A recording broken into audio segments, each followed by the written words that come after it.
Stirring the energy in the room. Well, welcome to day 2 of the BCAFN First Nation Women, Girls, and 2SLGBTQQIA Plus People Dialogue Session in the ancestral, traditional, and unceded territories of the Lheidli T'enneh First Nation. We are grateful to have you joining us for this important gathering in person or via Zoom. If you have not done so, this is your reminder to please sign in and register with the BCAFN staff members, Victoria and Ada, near the front of the entrance here, if you plan to access the travel policy. My name is, thank you. So good morning. We'll start off just for those of you who maybe this is your first day here. I just want to introduce myself. I am Jaylene, Indigenous Two-Spirit Transgender Human Being. I am from Treaty 4, registered with Zagame and Anishinaabe, and Kawakatus Nation is my maternal roots, with Métis Nation Saskatchewan as well. I'm a 60 Scoop adoptee. I'm also from Canada's Drag Race Season 5, Miss Congeniality. Yes, so I was on TV shaking my stuff and doing some storytelling and really being able to be present and visible as a trans Indigenous person, a surthriver. So that's something that I really like to identify with. Also a stigma buster.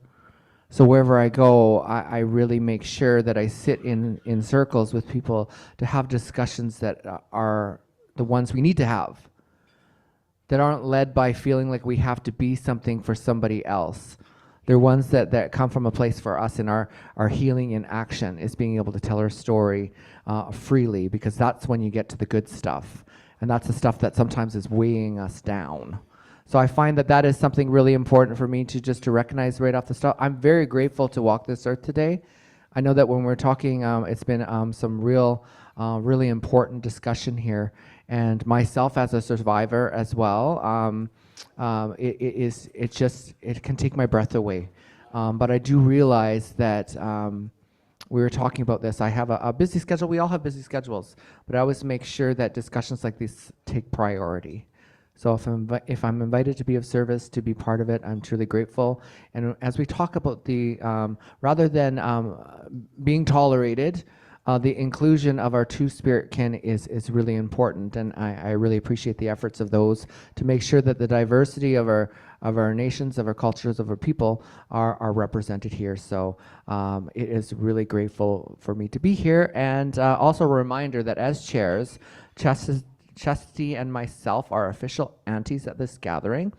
We are here to help you navigating through the event, and I'll just pass it off to my co-hostess with the mostest. Thank you, Jaylene. Good morning, everybody. I'll just do a quick introduction as well. If this is your first day, welcome. You're in a really great space. We had some wonderful discussions yesterday, and I'm looking forward to listening and learning and unlearning today from our panels and from all of you in the round tables. My name is Chastity Davis Alphonse. I'm a mixed heritage woman of First Nations and European descent. My mother's from the Cla'emin Nation, which is located just outside of the Sunshine Coast in what's now known as Powell River. But we were talking about name changes at our table this morning, and the name Powell was a colonial name given to our traditional village in Cla'emin. And he was actually one of the original architects of the residential schools.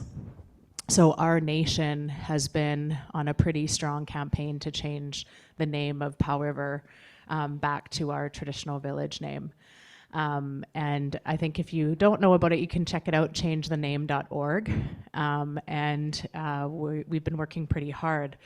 But I was also sharing that, I haven't lived in my reserve since I was a child, but my mom still lives there, so I go back to visit. And a lot of my relatives and stuff say, I'm really surprised that about how much pushback we're getting from people who live in Powell River about the name change. And a lot of the aunties and matriarchs of the community say, I've lost friends because of them being angry about it.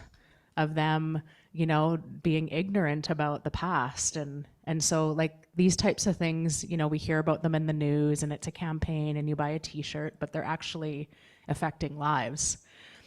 Because of just the misinformation out there, or the clinging to what they consider the past or historical.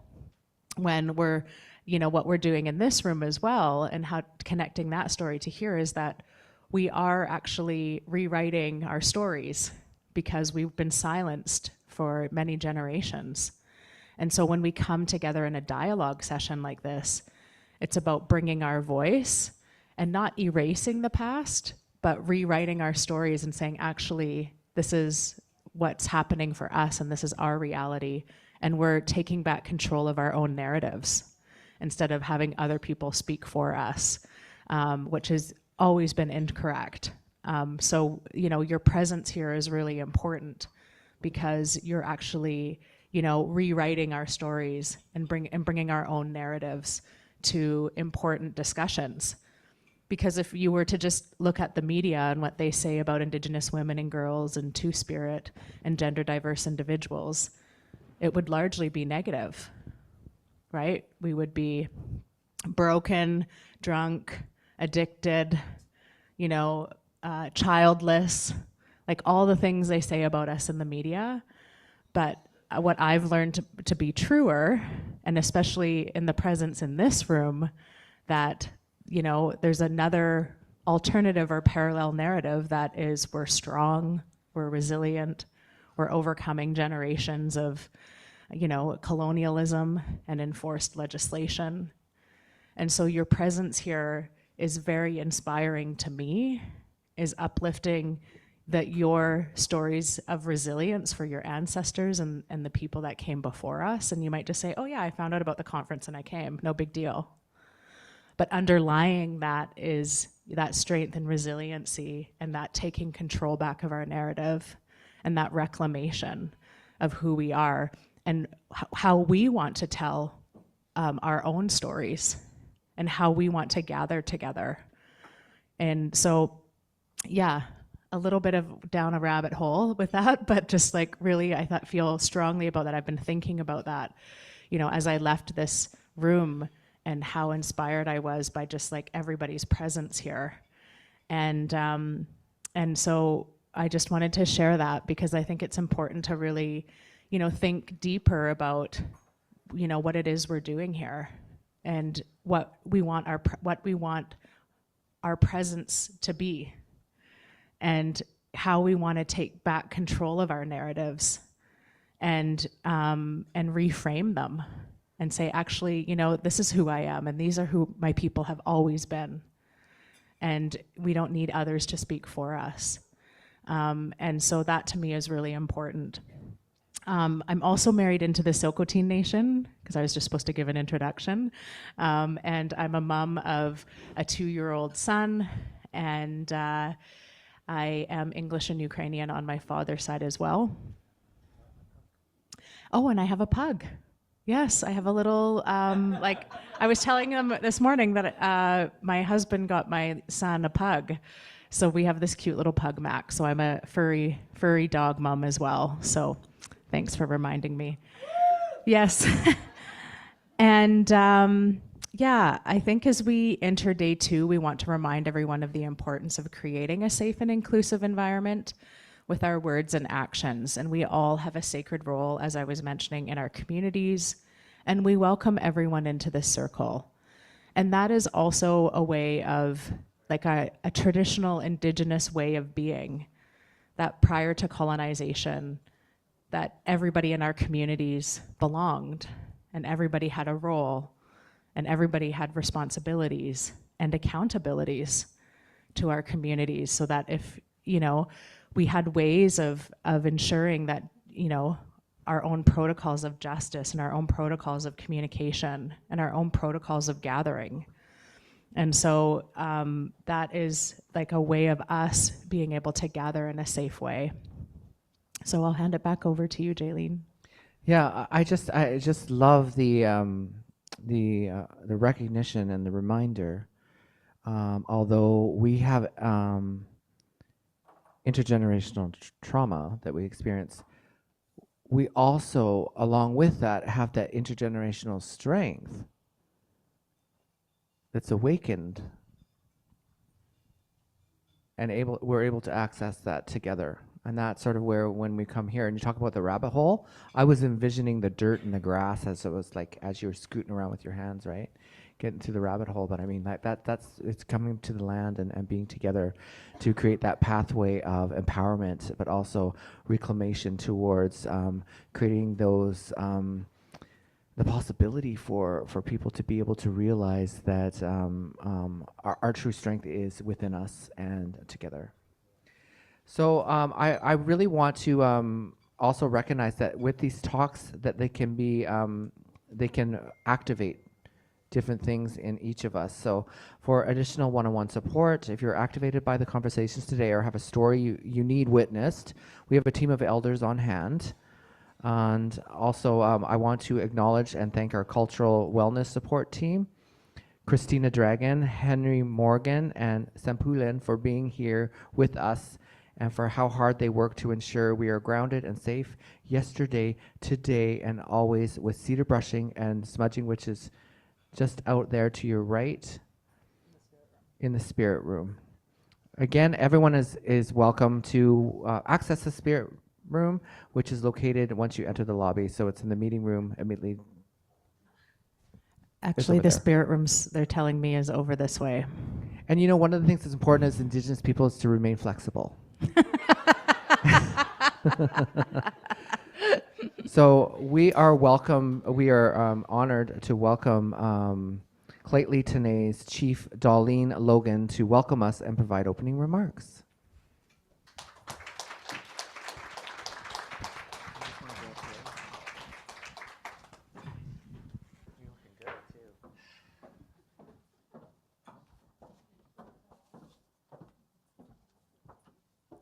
So, Hadi. So my name is Darlene Logan. I'm from the Caribou clan. My mother is Phyllis Kwa. I have to let you know, my mother was a survivor of residential school. And I loved what you said about the strength. We're building from the strength. It just, because I'm First Nations, I got to tell you stories.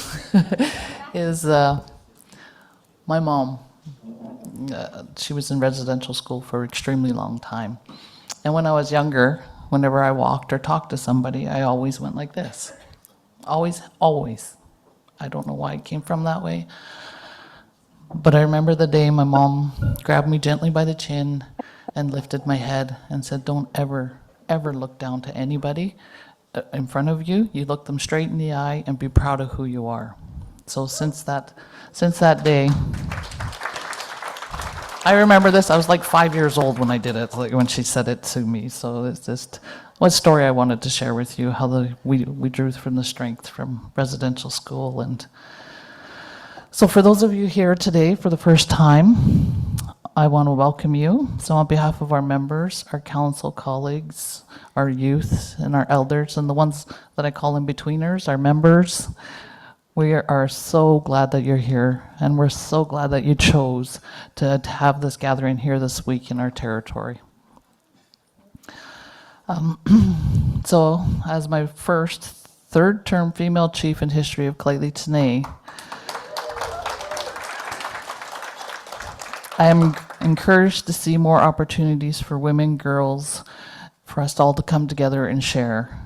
Lifting one another up with our personal experiences is an excellent opportunity to explore not only our historical roadblocks, but roadblocks that may come in the future. Far too long we have been isolated in our communities, workplaces, or historical definitions of who we should be. Only by speaking about these challenges we can shape them into future opportunities for our Indigenous families. As a leader, it's important for me to show up for future generations and for those who don't see themselves as leaders because of the bias against them. I say that because when I first got in for chief, it was extremely intimidating. I would walk into the room with 30 people and I'd be the only woman there. But now that is finally changing for the better. I see the majority of female and two-spirited people there, and it's more, for me, it's more comfortable. This here is a more comfortable space for me. I can be myself, right? And that, like, really be myself. Like, I'm always myself, but here it's just, I can be who I am and not worry about being judged. And that's how I felt when I first got in for chief. I felt like I was being judged every step of the way. And unfortunately, and it wasn't just by outsiders, it was by our own community members. But I just remember my mom saying, be proud of who you are. So I do. I don't get intimidated. I refuse to get intimidated. When I do walk in a room and it's full of men, I just let them know I'm not backing down from anything, because as women, especially as a leader, yes, I have 2 biological children, 5 grandchildren, but I have 1,000 other children that I have to look out for, and I call them my community members. So this is what keeps me going, is thinking of our futures. We heard there's new babies coming, and that's who I got to think of. I don't think of today and tomorrow. I got to think 50 years down the road. So that's what I tell everybody when I go to a meeting. I said, look, I'm here. I don't want I do swear a lot, so. But not at them. They would know. It's to emphasize my sentences. I let them know that I'm here planning for the future. I'm not here for today, tomorrow, so don't dangle in front of me, because I'm not going to accept it. I'm not going to take it. I have a future to think of in our community. So as I look around today, I see an amazing group of people. And I see trailblazers, because that's what we are. We're trailblazers. We're all here. Have one thing in common, majorly, is for our community, our family members, our friends. And we are exposed to increasing challenges because of identity, and how we identify and our lifestyles. But we don't have to be. If we look around the room today, we can recognize that it is more here that connects us than divides us. We're all unique individuals with unique experiences to share, but we all are leaders in our own way in our community. While you prepare for the final days of this gathering, please keep in mind that protecting and supporting each other is the most important thing we do. If we do not protect and support each other, we will not have a future to look forward to or to grow towards. I hope everyone here today leaves with unique learnings, new friends, and a better sense of the tremendous opportunities before us. Again, I want to thank you all for being here. It takes very strong people to be here. Very strong people to say, this is who I am. Take it or leave it. And you guys are all amazing. Amazingly strong trailblazers. And I see a future for our children. I see it, I can see them. They're just, so we give Clayton State every opportunity we can for our kids to move forward, and we're encouraging them to get up and speak, because it's very scary. It's my hands are still sweating, even though I'm in a comfortable place. It does not get easier no matter what anybody says. But I'm proud of our kids. I'm so proud of our kids. This is my brag moment. So this year we've had 29 grade 12 students graduate. And we have 22 of them in post-secondary right now. So this is how we can beat the colonialism, get our kids educated in no matter what they want to do. And it's not This is another thing we do. We don't push our kids to say you have to be a doctor's, lawyers, and all this other stuff. No, you can be a hairdresser, you can do your eyelashes, you can be a truck driver, whatever you want, because skills are important. They run the world. If it wasn't for skilled labor, the doctors, the lawyers, and all the other stuff would not be able to get to work. So again, thank you so much for inviting me to be here, and thank you for having it here. This is very exciting for me because tomorrow I will be going over to the Jack school reunion, and that one's going to be tough. But thanks to your words, I never thought of that before, giving us strength. And I was sitting over there, and it's just like the floods of conversations I've had with my mom, my uncle, because it was my mom's whole family that went to residential school. And I thought, absolutely right. We did. There's a positive. We got the strength of our ancestors.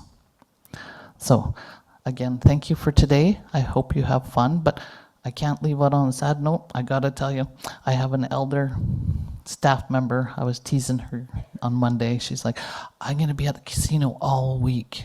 And I went, oh, Phyllis, is this something we should talk about? She's like, no, that's where the conference is. So again, thank you, and I hope you have a great day. Thank you so much. There's something we want to present you something, sharing your words, and this is something really special. The first time I went to my reservation, here I go again. The emotion comes up. There was a woman chief there to welcome me home, and also in the grand entry there was a pride flag that said everyone's welcome here. And so when I see a woman rise, and sometimes people are telling you, we need your voice, we really need you. And then it's about telling all of ourselves, it's like, if not me, then who? When you get that calling from your community to rise up, you get out of your own way and you realize there's a reason why people are calling to you. And it's not just you, it is the energy from your ancestors through your blood that are lifting you up, because they have been creating that leader for generations. Thank you.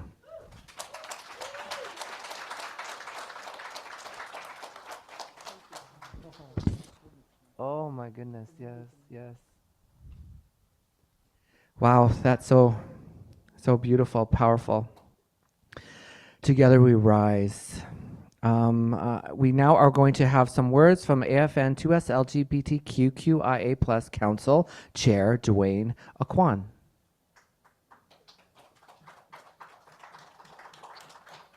Oh, virtually, sorry. I'm gonna miraculously appear. Can you hear me? Okay. Masiti Slidigetiwan, Yaketsu Yusatini, Atling Glinchish Hatianadi, Gastant Ka Kushnus, Yukhatu Asau Klingekanach, Goat Nahatsi Tianyedi Ayat, Lekayadi Kadeshitan Dachanta Ayat, Dekesan Kwan Ayat. I just wanted to say, also Atling Glinchish lately Tane Kwan. I just wanted to say that my name is Dwayne Gaston Aucoin. I'm of the Inland Tlingit Nation. I'm Wolf. That my clan is Yanyedi. I'm a white man child. My dad is French Acadian from Cape Breton Island, and I'm a split-tailed beaver grandchild. And I'm from Teslin, Yukon. But our territory is 1/3 of our territory is in northern British Columbia, the colonial border. They tried to cut our territory in two without our permission. So we're also part of the BCAFN. And I will raise my hands to the Ledli Tene, the chief who spoke, the land that hosting this important meeting on. I'm currently in the Ottawa Valley, guests of the Algonquins, looking after my 90-year-old father. I do have a ride coming, and it's so cute. It's a Haida. I'm waiting for a Haida to come pick me up. we're going to this Indigenous Health Services meeting. I wanted to get back to the community here. I'm also the Yukon rep on the AFN 2S Plus Council, and I'm also the newly elected chair of the 2S Plus Council. And I also wanted to thank our 2S Plus the representative for BC, Oreen, and then also the other 2S Plus individuals who were there at that meeting, Sampulian, Kay Salem, and Jaylene, and all the other amazing Two-Spirit individuals who were at that meeting. On behalf of the Assembly First Nation 2S Plus Council, I wanted to say thank you to all who organized, all the organizers, the people whose territory we're guests on, and all of you who attend this important meeting. I've been attending online as much as I could. I'm also the BC Summit's going on in Vancouver, so I'm trying to do four meetings at the same time, but it's all good. Modern technology enables us to do this, because this is important, working together, coming together and working together. One of the important things that we do at the AFN is we work with the Women's Council, and I'll hold my hand up to Connie, Chief Big Eagle, that we work very well together, the Two-Spirit Council and the Women's Council at AFN. One of the things that we recently did was that we co-signed a letter to Prime Minister Carney, because the first cabinet that he established, that they didn't have the wage ministry, women and gender equality, and that's an important ministry to both of our peoples, our 2S Plus peoples and women. So we wrote a letter to him once he won the election, and we said we really need this ministry to be reestablished and to have a full minister to lead it. So thankfully, that it wasn't just us. There was a lot of organizations across the country, but we played a part in helping to establish the wage ministry once again and to have its own minister. So that was good, working together with the Women's Council. I was at a press conference with the National Chief last year, talking about the anniversary of the calls to justice, and just how few have been initiated or completed, even started. And that's just that's a shame on Canada. That yes, it was good that they did this, the commission, that they met with our people across the country, but there's more. We got to put words, so there has to be action to the words. Because I want to acknowledge my friend, my Two-Spirit sister, Dolan Badger. I became friends with him in Vancouver. He's a Cree, but he moved back to Edmonton, and was almost about 20 years ago that he was murdered. And the guy who murdered him used the gay panic defense, and tried to make Dolan out to be the villain. And so I always remember my friend Dolan, and all the women and the women and girls and 2S Plus murdered and missing.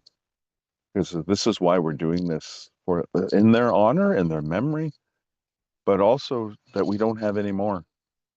That we don't have any more murdered, missing Indigenous women and girls and Two-Spirit. This is why we work together. This is why we hold each other up. This is why we do what we do, to make the world a better place for our children, for our grandchildren and great-grandchildren, for all those generations. And it's happening. It's happening.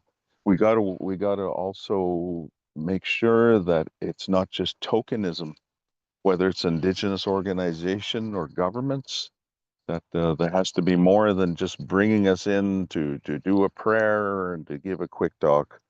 There has to be working with us as equal partners.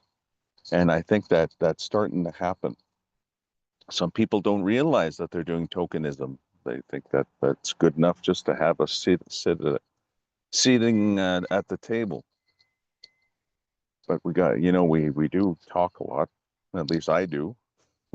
Irene can testify to that. But we use our voice in a good way to hold each other up and to make this world a better place. And that's why I love when a lot of the younger generation call me Auntie Dewey. So from Auntie Dewey To all of you, Prince George, we would always drive when we're on our way to Vancouver, drive through Prince George. Our first night, it's so far from the Yukon. First night we would stay in Fort Nelson. Second night we would stay in Prince George. And Mom would always want to check out like the casino or the dollar stores or garage sales. And every time I think of Prince George, I think of the sawmill potpourri. That smell that sometimes you can smell in Prince George. That's always reminds me of that. But to all of you, I say Yi Guaya Juan. This is Slingit for do your best. Yi Si Khun. Love you all. Take care. Thank you, Dwayne. Oh my goodness. I've known Dwayne for so many years, and to see these faces again doing work in community is just it's so wonderful to see.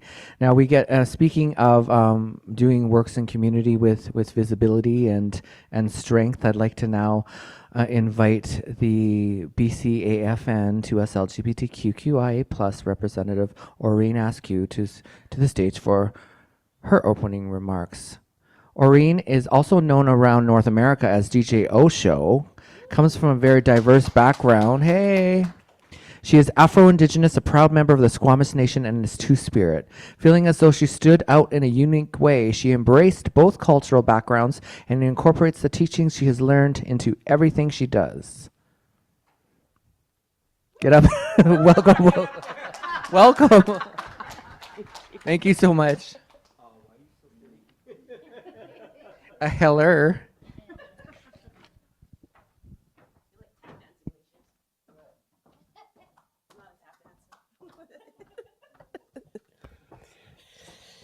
Good morning, everyone. Hasquile Tanoya, Skohamish Asahan Okameoch, Aureen Askew Queen Sna, Chinwa DJ Osho, Tamalia Queen Kushamin. Good morning. My name is Aureen Askew, also known as DJ Osho around the world. And my ancestral name is Tamalia. I'm Afro-Indigenous from the Squamish Nation, and I'm two-spirited. I'm also the BC rep on the AFN's 2SLGBTQQIA plus council. Now, does everyone know what the acronym means? Every letter? Okay, we're gonna do this together. I love doing this. I love teaching people. So we've got two-spirited, lesbian, gay, bi, trans, queer, questioning, intersex, asex, and plus. So everybody else in the playing field. So yeah, I love teaching people that. I'm honored to welcome you to day 2 of the BCAFN First Nations Women, Girls, and 2SLGBTQQIA plus dialogue session held on the unceded territory of the Lheidli T'enneh First Nations.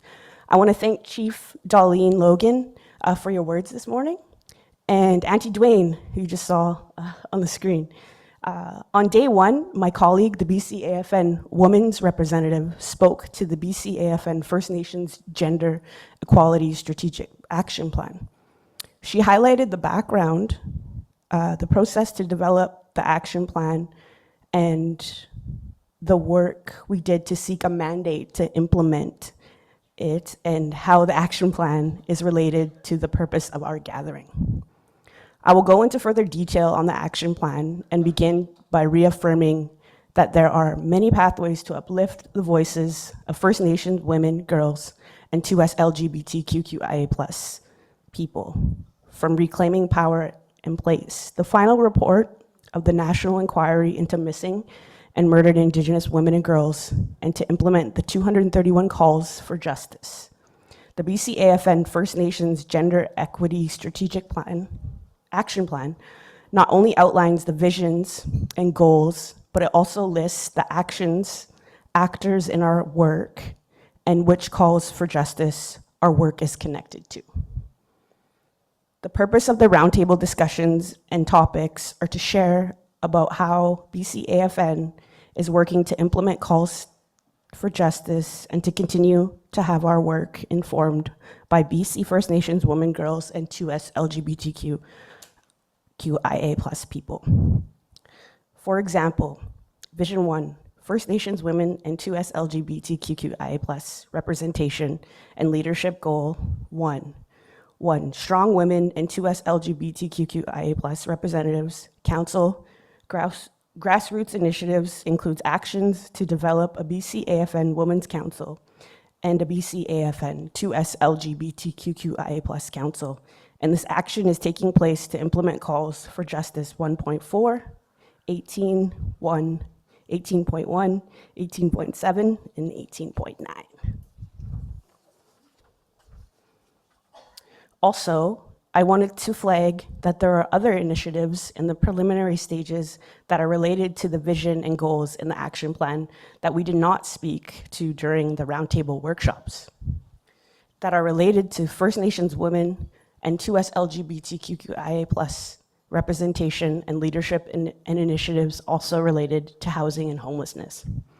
I wanted to share that the BCAFN, along with other FNLC organizations and the BC First Nations Housing and Infrastructure Council, is hosting a housing forum on September 16th and 17th, 2025. And for more information, please refer to events.bcafn.ca. Finally, we acknowledge that our work to implement the calls for justice and First Nations women, girls, and 2SLGBTQQIA+ people is not without its limitations. The path toward justice, equity, and meaningful change is complex and often met with significant barriers and challenges. However, we remain committed. We're doing our utmost and working in partnership with you all, allied organizations, and all levels of government to uphold the rights, dignity, and safety of First Nations, women, girls, and 2SLGBTQIA+ people. This work is urgent, ongoing, and rooted in a deep respect for truth, reconciliation, and First Nation self-determination. Despite the obstacles, we will prevail, guided by the strength of survivors and families, and communities who continue to lead the way. So Chen Quinman told me up, and I hope we have a great day. Thank you.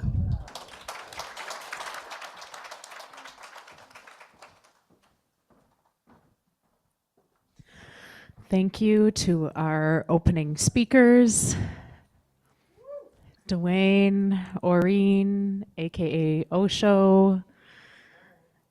Thank you so much. We're now moving on to our first virtual keynote this morning. And I'm really honored to be able to introduce to you Harmony Johnson, who's also from the Cla'emin Nation. So we're from the same community. So I'm really, really honored to be able to provide a little introduction for her today. As I mentioned, Harmony's from the Cla'emin First Nation. She operates a consulting business providing strategy and advisory services in Indigenous health, governance, data, and human rights, as well as teaches on those same matters. She also serves as a Vice President, Indigenous Wellness and Reconciliation at Providence Healthcare, and in this role develops strategy and policy direction that promotes reconciliation and addresses anti-Indigenous racism and discrimination, and facilitates system transformation through initiatives, programs, and research. Harmony is also a co-author of many books, and I think she is probably most proud of the book that she wrote with her grandma, which captures her grandmother's life history and Cla'emin teachings. She has a bachelor from Simon Fraser University and a master's degree from the University of British Columbia. And she is here today to talk to us about Indian Act second generation cutoff, BC First Nations perspectives and positions. And that was one of the silent roundtables that we had as well, where you could collect information about it and read about it yesterday, as well as have any input that way as well. So thank you so much, Harmony, for being with us today virtually, and over to you. Welcome.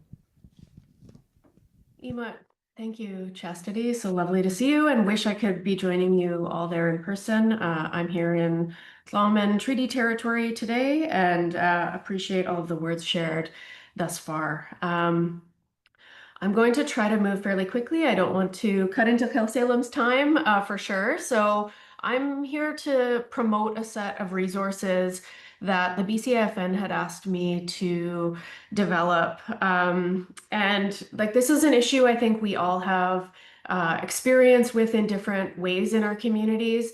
And there is an opportunity again to speak up on this issue. And so I'm just going to spend our time today giving a quick overview of that, orienting you to the materials we've prepared, and leaving it with you to use your voices and advocacy power to speak into the consultation process that the federal government is launching on this issue. As you all know, as we all know, Indian Act status is this imposed concept that's been a tool of assimilation in the past and continues today. There have been like these decades on decades of these piecemeal changes to the Indian Act that have created these really complex and confusing categories of status that persist today. This is also intersecting, of course, with the very binary nature of the Indian Register, which only recognizes male and female categories. The impacts of all of this status work has been particularly discriminatory against First Nations women and their descendants, and has had really divisive effects within our nations and within our communities. As we look into the future, we can see that many of our nations will become kind of mathematically extinct. They will have no further status members unless the legacies of this sex discrimination resulting from Section 6.1 and 6.2 of the Indian Act, and this, which comes down to needing two status parents to transmit status to the next generation, unless that's addressed, status numbers are going down in this country. Because of this, UBCIC and the BCAFN have passed resolutions calling on the Government of Canada to address these issues, abolish all remaining sex, race, family-based discrimination in the Indian Act, and Canada is consulting on this issue yet again. So that's the background to the materials I'm going to speak to. If we can go to the next slide, please. Before I go further, I just want to take a moment to acknowledge the leadership that has advocated so strongly for equity, inclusion, and the elimination of sex discrimination in the Indian Act. It's particularly women and their descendants that have forced this change. But as of yet, we have not comprehensively removed these problems from the Indian Act. Leaders in this work, you can see their beautiful faces, some of the beautiful faces on the screen here. Mary Tuax Early, Jeanette Corbière-Laval, Yvonne Bedard, Sandra Lovelace, Sharon McIver, folks today, Chief Marilyn Slett, and there's an Indian Act Sex Discrimination Working Group where many continue to gather to advocate for this work. We did prepare a document that honors these women and honors the work that they have done to address this issue for all of us. And there is an opportunity through this consultation process to apply for a bit of funding to hold community gatherings and pull together community perspectives. And what we did here in Tla'amin was drew together a testimonial session where women and their descendants who have been affected by this came together and were able to share their stories, and those are being documented and they're being similarly honored as part of our contribution to this process. Next slide, please. So this is like really kind of complicated. Through time, all of these piecemeal changes have like kind of created this complexity. I'm not going to cover all of that stuff, but I do want to encourage you to review the reading list we've prepared in the materials. Those explain like the kind of issue in great detail, but like just very simply, from 1876 to 1985, there was this one parent rule in place that only enabled men to transmit Indian status.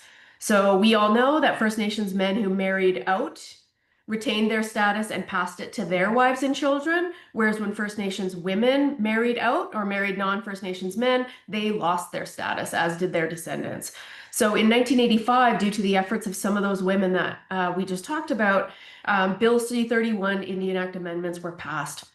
And these reinstated status to women who had lost it through marriage, removed that automatic linkage between marriage and status, and created a process for individuals to regain their status. But it also created these categories 6.1 and 6.2, which ultimately mean that the second generation of those enrolled under 6.2 are no longer eligible for status. So that's what it is showing in the diagram on the right. This maintains and perpetuates sex-based inequities in status and in the Indian Act. The root issue has not been addressed in the amendments in 1985. And what you can see is in the graphic on the left, I know it's probably really small on your end, but what it shows is just how nonsensical this is. You can have, essentially siblings with different categories of Indian status. Ultimately, all of this means that there's this growing loss of entitlement to Indian status among our people. And if the current rules remain, then kind of within about 25 years or one generation, 1 in every 4 children born is expected to lack registration entitlement or the ability to be eligible for status. And within 75 years, it will be a minority of children that are born that will be eligible for status.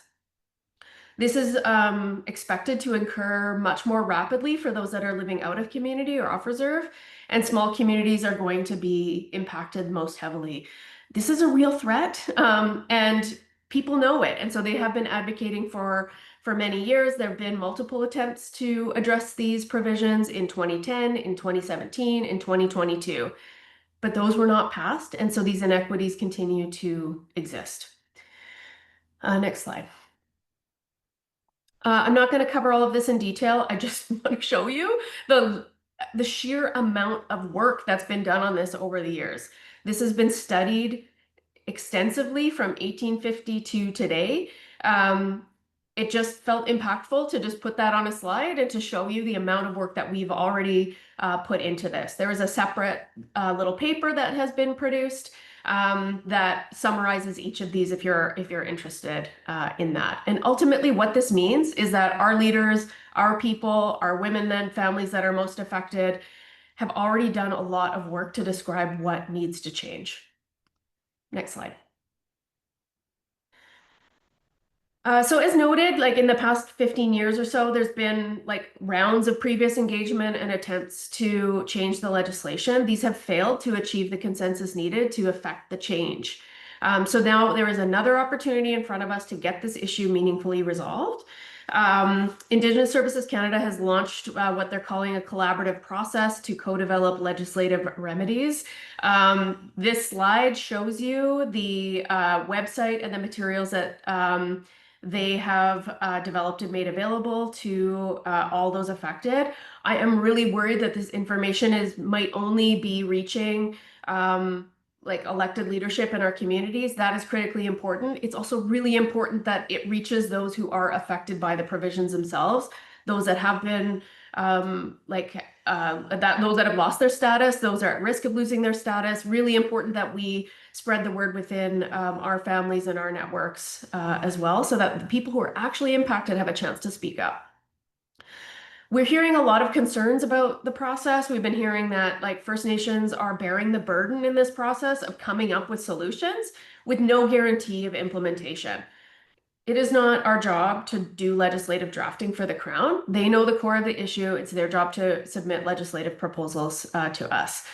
There's concerns that there's like kind of some slow walking going on here, right? That there's like, but despite ample feedback and legal capacity, that this has been a really slow process, and that people continue to lose their status in the meantime. There's concerns that we're not going to reach affected individuals and families, as I mentioned. And then there's some concern that like if we're trying to have a quote unquote consensus seeking process, that's a really hard standard and it's undefined and we're not sure what they mean by that. Ultimately, if you share these concerns, if this issue affects you, just really call on you to apply for funding and provide a submission. We have a whole set of materials that we've developed that will help you with that process. So next slide, and I'll talk a little bit about that.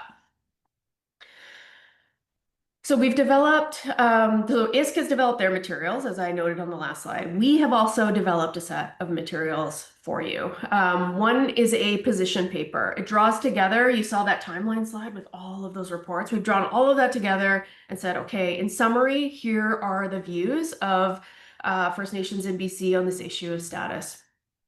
We pulled together a timeline and a summary of all resolutions, recommendations, reports, laws, efforts, all of that kind of together in a backgrounder for you. We've developed a list of further sources like reading materials.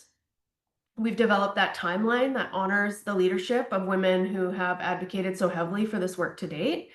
And we've developed a form letter that you can send to the federal government to say, like, here's a set of key messages and here's the calls to action, so that if they're having a consensus seeking process, this helps us maintain consensus on the key points that our leadership have together developed through the years.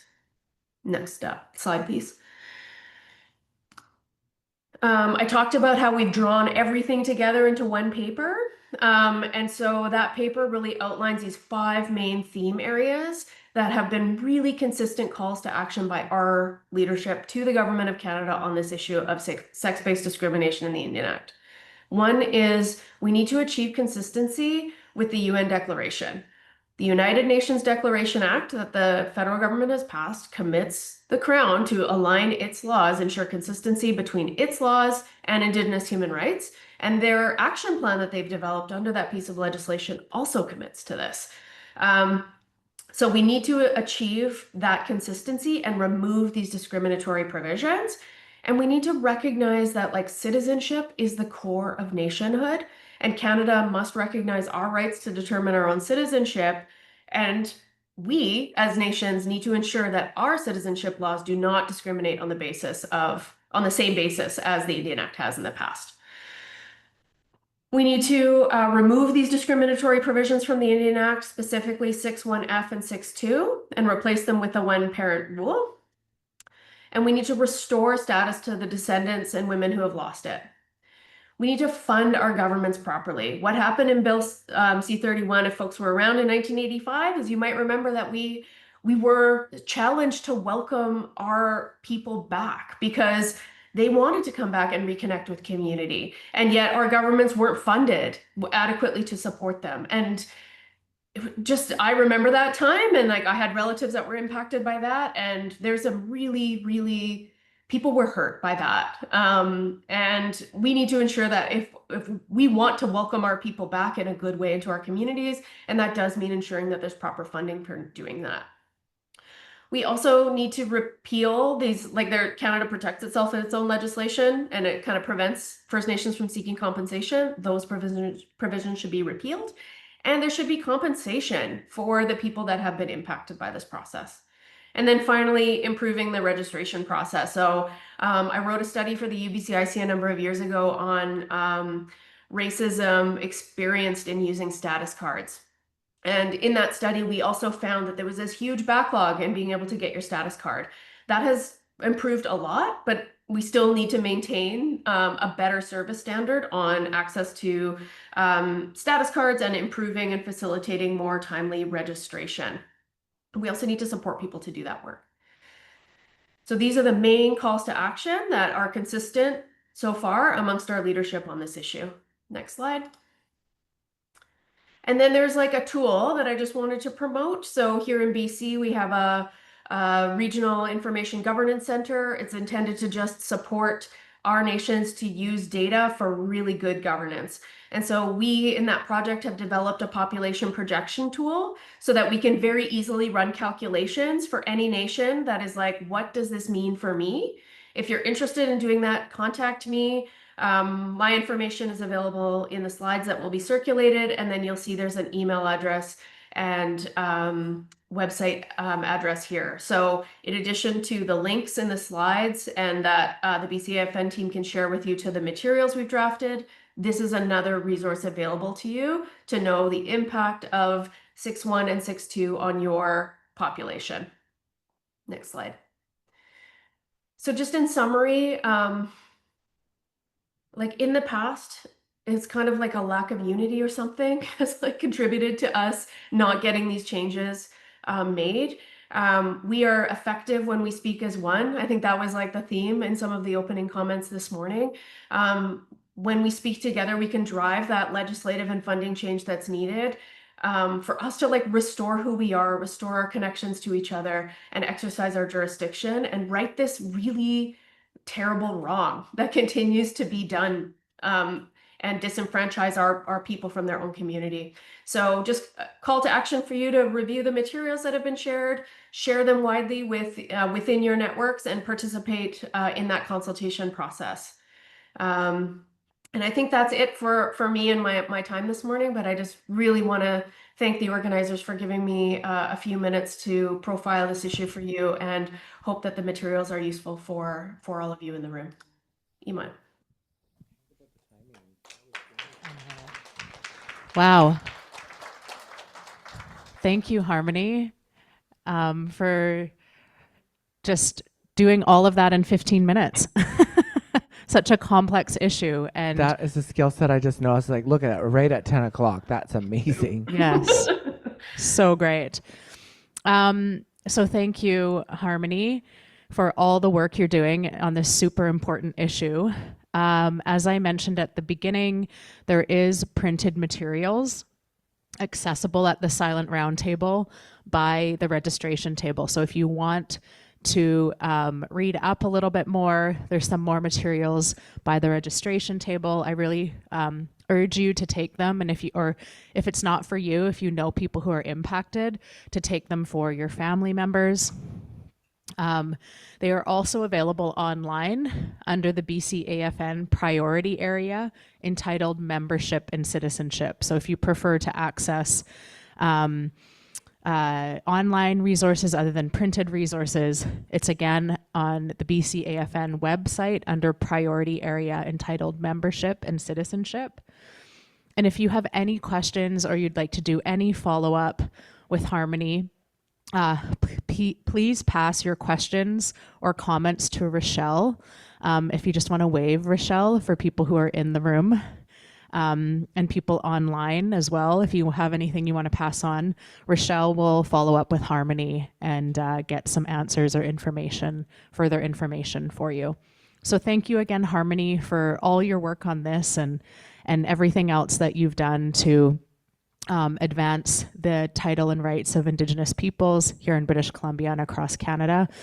And also just acknowledging your family and your granny, Elsie, for all the work that you continue to do for our nation and for ensuring that the quality of life for all Indigenous peoples continues to increase. So thank you, Harmony. If everybody can just give her a hand. Thank you so much. Wonderful to see you, Chess. And I'll pass it over to Jaylene for our next speaker. Thanks, Harmony. Thank you so much for that insightful presentation. It is really great to be together to really continue to move forward with access. Our next presenter is somebody I was just with on Indigenous Peoples Day in an event called Hot Latch in Vancouver. I live on the unceded territory of the Musqueam, Tsleil-Waututh, and Squamish First Nation as well for the past 30 years. Time goes by so fast. But community is really important to us, and to see the Two-Spirit resurgence and coming together to create spaces for people just to realize that we're there. We've always been there. We're not going anywhere. In fact, we're getting stronger. Kasalim's presentation is entitled Carrying the Fire Forward, Leadership, Identity, and Healing in Action. We'll speak to stepping into public leadership as a First Nations 2SLGBTQQIA plus person means shouldering generations of inherited struggle while illuminating new paths for our communities. In this keynote, in this keynote, Kasalim shares a candid journey through 3 interwoven timelines. Kasalem is a queer community leader currently serving a term as elected chairperson for the Squamish Nation. And after this presentation, there will be a question period as well. Take it away, Kasalem. Nice to see you. Hi. I'm just checking. Folks, I'm assuming you can hear me. I have had issues with my microphone before, so. Um, Thank you, everyone, and thank you, Jaylene, for introducing me, and thank you to the organizers for inviting me. I apologize that I can't be there in person. Um, we are announcing a very landmark forestry agreement with the province today that I have to be at a signing for, so I couldn't be in two places at once, unfortunately, just with the way that timing happened. But just as a quick side note, we're announcing the protection of old growth and cultural and ecological sensitive areas within Squamish territory today. It's the equivalent of 50 Stanley Parks being protected, and it's the result of 4 years of negotiation with the province to protect these areas. So, very proud of that. I'm very excited to do that announcement later today, but I am grateful that I can join virtually to be able to be here with each and every one of you and just want to acknowledge. Um, Although I'm speaking to you today, there's a wealth of knowledge and experience and insight that exists in the room as well, from the diverse backgrounds that everybody comes from. There's that line that I'll never forget, which is that I think it comes from the author Thomas King, who had this line around like every Indigenous person has a story, and I think it's true. And each of our stories might be different in parts and similar in other parts, but it all gives us a sense of knowledge and a sense of purpose that's unique to each and every one of us. And it's also something our elders always said, which is that our children, all of our children, have gifts, and part of our role is to nurture those gifts to whatever they may become. So, just want to acknowledge that and thank you for giving me this space. It's a topic that I often haven't talked about for a variety of reasons, but it is something that is very near and dear to my heart and very passionate about. And I'm hoping that this is that what I'm going to share is useful and practical and empowering. And when I think about empowering, I have a language background. I taught my language for a number of years. I had a bit of a background in linguistics, but also language teaching. So I love language, I love words, and I love the meaning of words and the origin of words. But when I think about empower, the linguistic understanding of that is it means to return or give power, like the prefix M means empower, to give something. And so when I think about empower, I think about the concept of power. What does power mean and how do you understand power? And there's different definitions of power. One of the famous ones that I've often used that I learned from some friends in Aotearoa in some of the Maori communities, that when they were negotiating with the crown after they had fought for their rights to create a tribunal that would assess breaches of their treaty between the crown and the Maori people, they had to go through this negotiated process to address the grievances within those breaches. And what they had explained to me, some of the tribes that I had met with and friends of mine, was that they approached their negotiations with an understanding of power. And they defined power as the mixture of control and influence. And they said that they got really clear with themselves going into negotiations. Where are we willing to negotiate for control? Where do we want control? Where is our line in these negotiations where we will not settle for anything other than control over these things? And where are the things that we are comfortable settling for influence?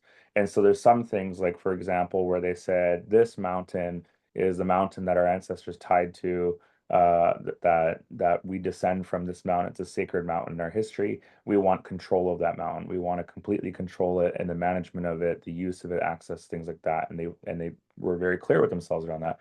There was other areas where they said we would like influence, and there's municipal councils within some of the towns within their territory. There's school boards, there's corporate boards, there's different advisory committees, things like that. And they said we want dedicated seats for our tribe within these, and so they fought for influence in these areas and control in other areas. So when I think about empowerment, there's a lot of talk about, empowering our young people, empowering women, empowering queer and two-spirit and LGBTQ folks. often I feel like it's done in a bit of a lip service. There's a lot of rhetoric and a lot of talk, but when you ask what are the specifics of what that looks like, my mind goes to what are the specific things that we are talking about where there is going to be the giving of control or influence. Are our communities going to actually be given influence over the decisions? Are we actually going to control the decisions or control the process? So my hope with this is to really share insights and tools that would give many people, hopefully, tools to have influence or control, whether it's in your personal life or within your communities or within the work that you do. I often frame things through this framework. You'll find that I often use a lot of frameworks. So I have that one around power, and I have another one around this sort of another form of power is there's advocacy, there's mobilization, and then there's organizing. And this comes from a union author, organizer and author who passed away a couple years ago named Jane McElvey. And she talks about how advocacy is, the act of bringing attention to an issue, raising awareness of the issue. Um, but mobilizing is actually getting people together for collective action. But mobilizing is people who already have a shared sense of association or purpose. There's already probably a combined or overlapping value system that operates there. And it is different than organizing, where organizing is bringing together different associations in a larger coalition to drive towards an action or an outcome. So, and organizing might be organizing with people who don't necessarily have the exact same values, but are under the same conditions or threats, where uniting together for collective action as multiple different groups is going to be beneficial. So often, in our history, you look at the different sort of movements that have happened. You have the civil rights movement in the States or Indigenous rights movement in Canada. At different times, our movements have combined with other movements to fight for collective action, and that's more of an organizing principle.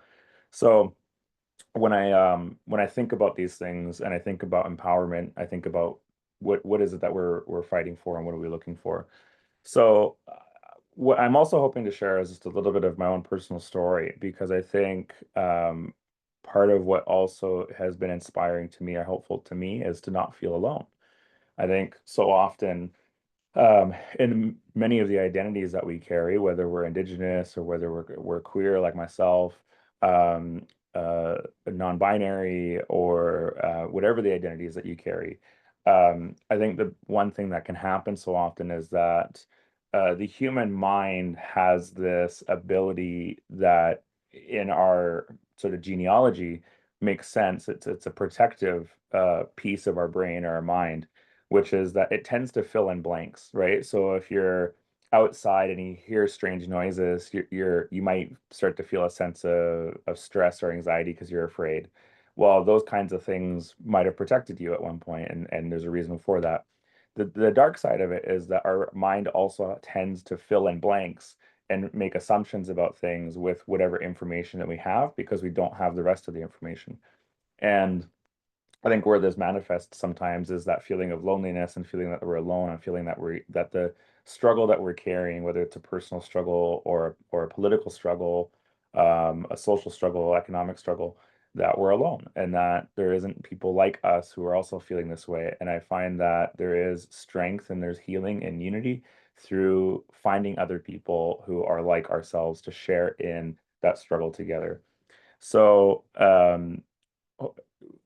I'll go back then actually and just share a little bit brief background of myself. So I was first elected to the Squamish Nation Council in 2017, and I have one of my former colleagues who is there with you. I just saw her on screen, so I just want to acknowledge Aureen was part of a wave of young leadership that swept into power in 2017, and we organized a slate of young candidates who were at the time under the age of 35. And we had run together in the election. We had an unprecedented turnover as a result of the election, and we gained control and influence. And we'd use that control and influence to implement a number of policies and programs that continue to benefit our community today. So, we implemented increases to the living allowance for post-secondary students. We increased funding for post-secondary students. I think when we first got elected, we were funding around 80 to 90 students, and we're funding about 170 to 180 today. And that ranges from certificate all the way to PhD. We increased the number of affordable housing in our community by 38% over 5 years. We brought in wage parity and a living wage for our employees. At the time, 70% of them were Squamish, and like 90% of the positions were that were held by Squamish people were at the lower end of the salary ranges. Um, and we stood up for the environment. We fought for protection of old growth. We did a number of different policies, but a number of them were geared towards like our young people and our elders and our community members living away from community, like our officer members. But some of the other things that we did was we implemented a rainbow crosswalk in our community. There was a number of supports that we started doing for LGBTQ plus community people in our community. We implemented policies that would prioritize housing, affordable housing for LGBTQ 2S plus community members. There was a number of ceremonies that were done in the community to uplift and acknowledge our queer community members. Um, and some of that was as a result of the fact that on last term of council, we had myself, we had my colleague at the time, Aureen, and Councillor Aureen, and then we also had my sister, Kristen Rivers Tealtalo, who were all self-identifying as members of the LGBT community. So, our ability to be at the table and to advocate and to express our experiences and the realities. One of the projects that I was proud to support that Aureen led was we called for a review of our washroom spaces to make them more gender inclusive. This led to a number of implemented steps and initiatives, including education with our elders, because we had to go through a process of engaging with our elders so that they could understand, because they wanted to understand. One of my favorite moments of being an elected leader was I got a call from one of our elders and said, "I want to meet with you. I have 23 things to bring up with you." And I was like, "Okay, sounds good. Let's meet." And I went and met with her, booked a side room at our community hall, and sat down. And I had a notepad, and I just said, "Hey, I'm here for the whole half hour. Tell me everything that you want to bring up." And she went through her list, and it was, renovation here and mosquitoes over there and dogs over here. And it was, everything you would engage in as a elected leader of a First Nation council. And then she got through her whole list, and we were kind of wrapping up, and she goes, "Oh, wait, there's one more thing I wanted to talk to you about." And I was like, "Okay, this is like the 23rd thing, 24th thing." And it was one of my favorite conversations that I've ever had as an elected leader. And um, she said, we are not doing enough to support our trans youth. And I was like, "Oh," and it's the respected elder in the community. And she said, "We are not doing enough to support our trans youth." And I said, "Okay, interesting. Tell me more." I mean, like, I'm very sympathetic to this. Like, I want to hear more about what you mean by that. And she said that she had a nephew, a trans nephew, grandnephew, in the community, um, had expressed around like wanting to see more support for our trans youth, especially the ones that were sort of around 17 and 18, and then potentially going to post-secondary and moving from somewhere like Squamish, which is a bit more rural, into the city, a bit away from family. The challenges of navigating that, navigating systems and processes, access to affordable housing and financial supports, access to gender affirming care, and what's the supports the nation's going to provide around those things. So there was all of those kinds of things that she brought up. And then the other thing she brought up that was also just really touching, and she said, "I've talked to the elders and they want to learn, and they don't understand some of this stuff, but they want to learn. So then we need to do more workshops and training and education with our elders, because they want to learn about pronouns and they want to learn about gender, and they want to understand it because they want to be respectful, but they don't understand, and they want to learn. So what are we going to do to support our trans youth?" I was like, this is one of the most touching conversations that I got to have, which was really lovely for me. and it was good to hear that feedback and to see that our elders were willing and wanting to grow and learn and support our young people. And it comes from that place of, this is my family. They're my grandnephew, and I wanna support them. So it was really touching. But that being said, one of the biggest challenges that I ever went through in my life was the fact that when I ran in 2017, I was not out. I was not publicly out as a queer person.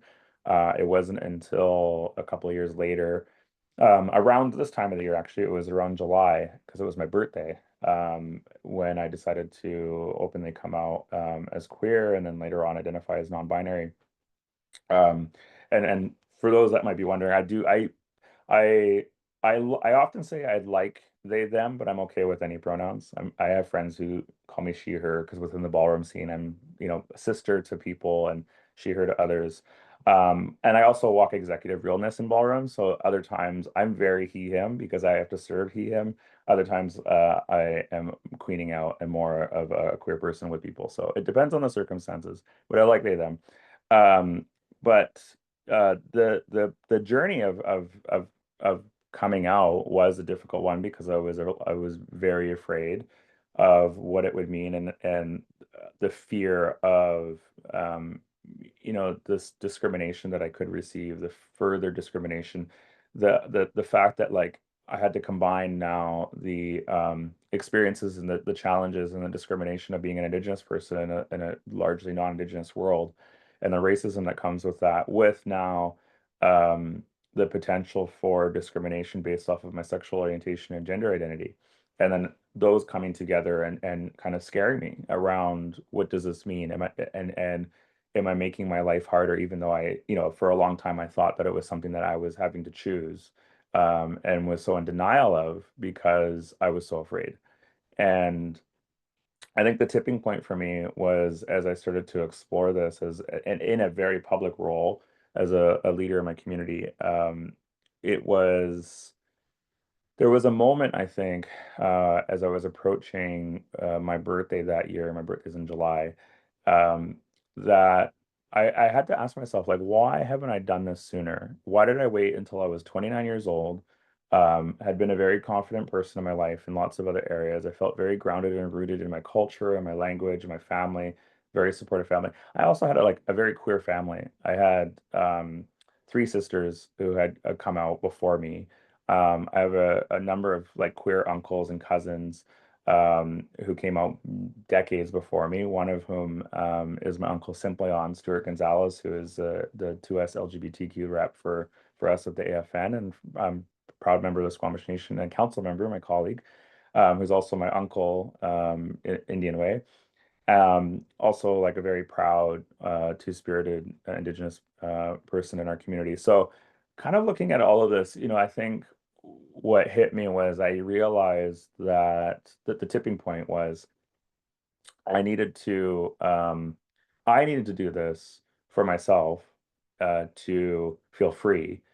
But I also realized that there might be other people like me who are also afraid and also terrified of what this could mean. And part of the reason why I didn't do it is I felt like I didn't have necessarily role models like the ones that I could identify with, that I was seeing myself reflected in, that felt like, oh, if they can do it, I could do it. And so there was, I think, a moment for me, or an epiphany for me, where I realized, like, if I do this, there might be one, and that's all it takes, but there might be one person who is inspired because of my bravery, that they're willing to do the same, and that their life is going to be better. Because I look back at my life, and I do feel like if I had the strength to do it sooner in my life, I probably would have had a better life earlier, because of the things that I was so afraid of holding me back. And so I decided to come out, because I said I have to be a good ancestor to the future generations, and a potential role model to other people, because I might help them. And I don't know if I'm going to help them, but I might. And I think that was the thing that really sort of tipped it for me. Um, but the good news is that after that experience of coming out, the this level of support was overwhelming. My family was very supportive. My community was very supportive, and I owe a lot of that support to the way that leadership prior to me, folks like Aureen, folks like my uncle Simplayan, folks like my cousin Tyler Jacobs, and others in the community. The fact that there were other people who have paved the way, because there's people in my community who had to experience discrimination based off of their gender identity or sexual orientation for years, unfortunately, due to the lack of education and the fear that existed in the community. And so they paved the way for me so that when by the time I did it, there was this abundance of love and support, which I'm so grateful for. And it speaks to, I think, that the enduring legacy of our people, that we're constantly handing things down to the next generation that they can then build on. So I was very grateful for that experience. But it also came with some interesting times too. I wanted you to get some. Right. It also came with interesting times because later on, when I remember this one moment when we had decided to do the unveiling of the Rainbow Crosswalk in the community. Um, and we did it right in the central community, right by our community center. And we wanted to do an event for, I think it was for Pride Month for June, to acknowledge the 2S LGBTQ community members, both past and present in our community, and show our community members that we are a community that cares and that it is a safe community, that we do support this community, that there's a lot of support and love for our diverse community members. And so we did, this unveiling planned ceremony for the crosswalk. And of course, there's always, in any community, there's community members that want to know how much is council spending on this or that, and is there wasteful spending and things like that. And there was one community member who was often a critic of the council, which I don't oppose. I think, all elected leadership needs to be held accountable. But there was an interesting thing what happened where they were questioning the choice of council to spend, I think it was around $25,000 to install this crosswalk. The reason why it was $25,000 is that our staff had done the research, and that to get the best quality paint that would have the lasting, it would last on the road, given the amount of use that it would have. You didn't want it to do something that would then fade away after a year. That there was then Facebook posts that were criticizing the decision, and then they were pinning the decision on me, even though it was unanimously approved by all of council. But the really interesting thing is that they went and found photos of me that I had posted on social media from some pride events and some ballroom events, and some of them I was wearing. I think I was wearing lashes in one and eyeliner in the other, and some eyeshadow and stuff, because I like doing makeup when in my spare time, that I've mostly learned from YouTube tutorials. But it was this weird juxtaposition of criticizing the decision to install a rainbow crosswalk and then personalizing it with, can you believe that this is what one of our elected leaders looks like and is out there doing? This is so shameful and embarrassing. And they were kind of making those kinds of insinuations.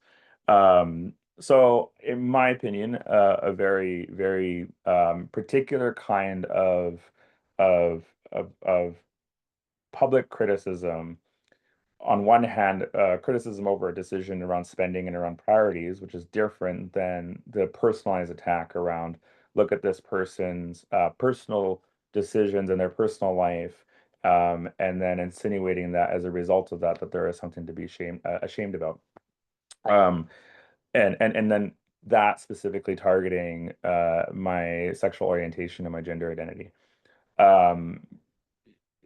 So that was one of the first very, very blatant, I would say, experiences of homophobia that I experienced in elected leadership.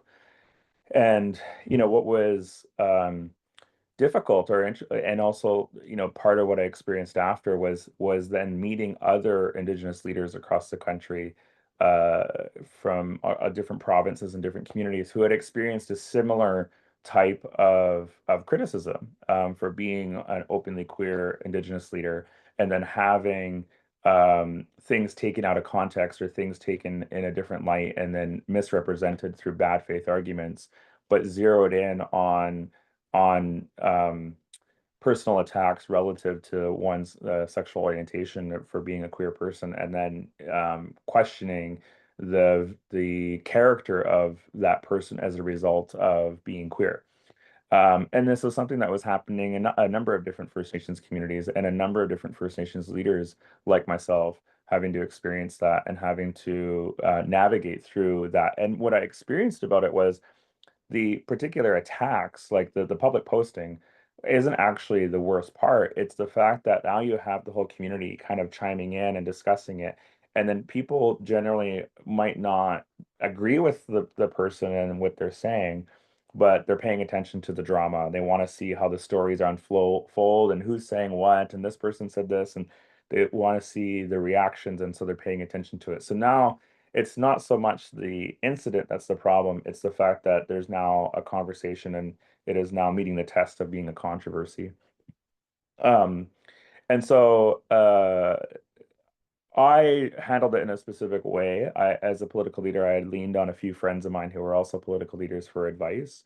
That's one of my big things that I encourage to anybody in leadership is that so often we think we're alone, but there's going to be other leaders who have experienced something, maybe not the exact same, but similar, and they'll be there to potentially help you. And so there's always people to reach out for advice. So I reached out for advice, and a very experienced political leader that I leaned on gave me this advice that in those situations, when you're dealing with controversy, you have one of three options. One is to respond directly. I go into the comment section and I leave a statement, or I put out a statement and I respond directly. The second option is you do nothing and you let it be. And if it's not worth actually responding to, you can just let it ignore it, and it'll fade away potentially. And the third one is you have surrogates, people speak on your behalf or defend you, not necessarily speak on your behalf, but defend you and engage in the conversation so that you don't have to engage in it, but somebody else does. And so that was the advice I got. I didn't actually end up having to do anything because there was an overwhelming level of response from other community members from my community responding to the Facebook post and defending me and challenging this person around what they were saying. They eventually took the post down, I think. So I didn't actually ever do anything because the community actually came behind me and supported me and protected me in that way. And there was overwhelming support. I think there were people who were more upset about it than I was, because I was sort of taking it with a grain of salt. But it did teach me a lot around, these kinds of attacks that can come from being an elected leadership and being a political leader, and the way that there are critics of leadership who are operating in good faith, and I always have time for good faith critics. And there's people that might operate in bad faith because they have a different motivation than just the issue that they're talking about. There's something else that might be underlying why they are taking the tactics that they are. So stepping back from that, um, what I what I took from it, and I think I took from some of those experiences, was um, I I realized that I could be doing more to support the LGBTQ community within my community and within the wider community. That there is more that I could participate in and support, because I'm not going to let these kinds of attacks hold me back or scare me back into being ashamed of who I am like I used to be. So whatever these attacks are, and however much they want to try and make me feel afraid or ashamed, it's never going to reach the level of fear and shame that I had lived with for most of my life. So this feels minuscule compared to the larger scheme of things that existed in my head, because so often we're our own worst critics, and we have to learn how to control those critics and put them in the seats that we want to put them in, and let them have their say for a minute, but then ignore them for the rest of the day. And so, that was sort of what encouraged me to continue to get involved with organizing within the Two-Spirit and LGBTQ community. I myself often don't, or I shouldn't say often, I don't identify as a two-spirit person, for my own personal reasons. One of them is just knowing the history of the term two-spirit and where it comes from, and the sort of the cultural knowledge around that and how it came about. And the fact that that doesn't really exist for me and my understanding of my culture, and understanding that our indigenous cultures have evolved over time. And so the way things were 400 years ago was not the way things were 8,000 years ago, and the way things will be in 400 years are not going to be the same as today. I think it was Dana Claxton who had this quote that at some point in history, there was somebody who showed up one day with a bit of hide wrapped around a drum frame with a stick and started banging on it and said, "Hey, I invented a drum." And was probably the first time that that ever happened. Somewhere at some point in our history, a drum was introduced to our culture because that wasn't around forever.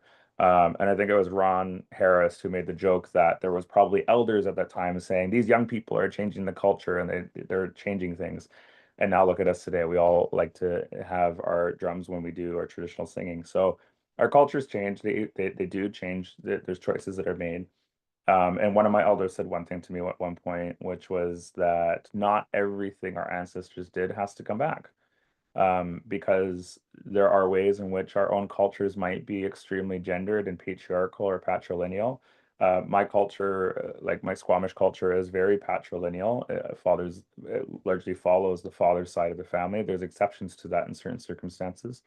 And there's a lot of ways in which the roles are very gendered, either historically before contact or today in the way that the culture is practiced, where the women are expected to do certain kinds of labor and work and the men are not.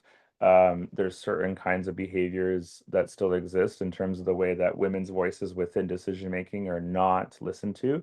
There's ways in which men still to this day within First Nations communities will hear a woman speak and give an idea and then speak and then start regurgitating that person's idea as if it was their own and not acknowledge that they got the idea from a woman.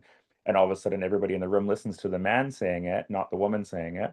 Those are all things that I saw and experienced in my role in leadership. And, it became a thing that had to get pointed out to me because I didn't see it at first. And it was through the confidence and courage of women leaders that I was connected to point out that there was these double standards and there was this discrimination and there was this form of sexism that was existing within these spaces, and how important it would be for people like myself who present as more of a male figure and more as a masculine role to be able to use my voice in those situations to say, hey, I think you should let, you're interrupting a lot of the women in these conversations. I think we should let them speak. Or, hey, some of the ideas that you're expressing, I think came from the women leaders in the room, and I think you should acknowledge them because you're making it sound like they're your own when we all just heard these women leaders say it. There's like different instances like that, and I think that that also happens with a lot of our Two Spirits and LGBTQ community members, and it's part of, I think, that the practice of discrimination towards women and the sexism and the misogyny that exists in our society today. Some of that taught from Western society for sure, and some of that I believe was present in our Indigenous cultures prior to contact. And it's hard for us, obviously, to look at our history, and it would be easier to romanticize it and say all of these things come from colonialism. None of it comes from our Indigenous cultures. There's always exceptions to these things where the standard narrative is that, oh, Indigenous people value Two-Spirit people and respected and they're honored. That's not always the case in every circumstance, in every culture, in every tradition, in every place in North America. But for me, I think what I take as true is that there's an opportunity for us to look at who we are and decide who we are and decide the components of our life and our society and make changes. How do we understand our culture to be inclusive and safer for people to feel a sense of belonging? How do we not leave people behind, given where we're at as a people today, that we need everybody in the canoe working together to support our people? How do we make those changes? And how do we do it in a way that can honor and respect our traditions and our culture and our ancestry, while at the same time understanding that the world has changed and that we want to be a different people today? So, to wrap it all together, I think what has been important to me is to think about these things of our lived experiences and who we are and where we come from and how those shape our ideas and our philosophies, our worldview. And how do we take those experiences and translate it into a curiosity, how to want to learn more about things?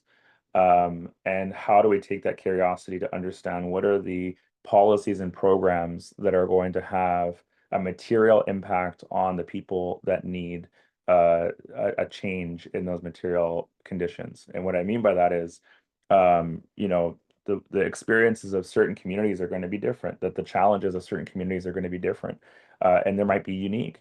And how do we, as leaders, whether it's elected leadership or non-elected leadership, because there's leadership everywhere, how can we work together towards a common purpose, towards an outcome?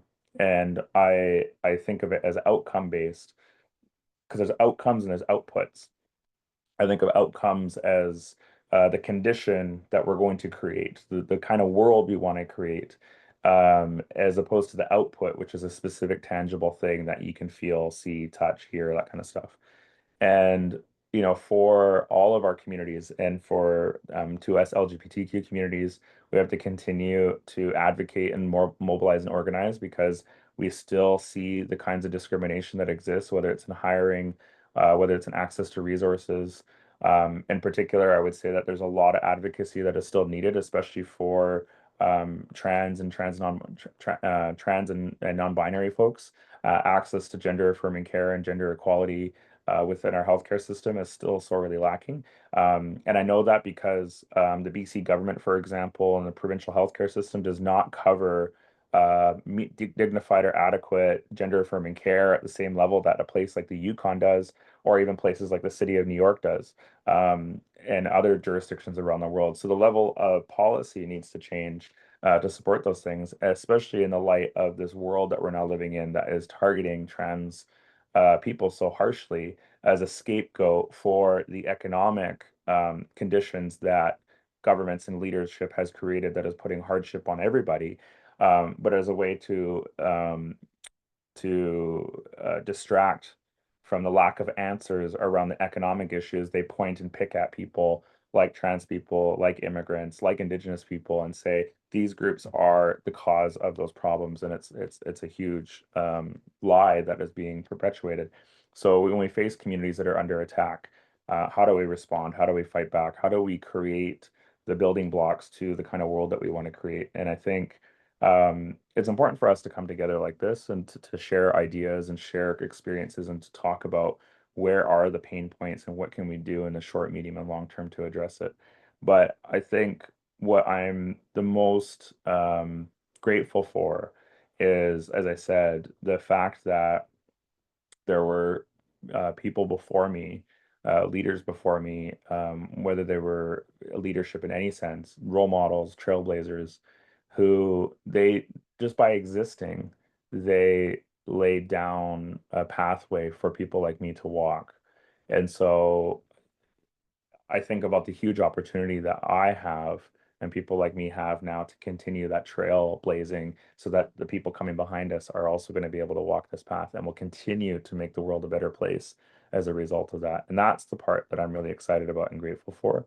And I think, you know, I do want to thank the AFN, BCAFN, and the National AFN for creating a lot of that space, and the chiefs and delegates for creating a lot of that space to support 2S LGBTQ community members, support women, support gender equality, to end gender discrimination within our systems, because we can be a role model for other organizations around the world of what the kind of world we want to create as a result of that. So I know I'm running out of time, so and obviously there's a lot to talk about, but I'll leave it there as a message of hope that I hopefully have for all of us.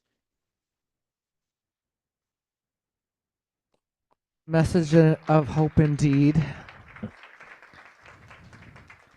I get filled with pride when I hear the good works. Thank you so much, Salem.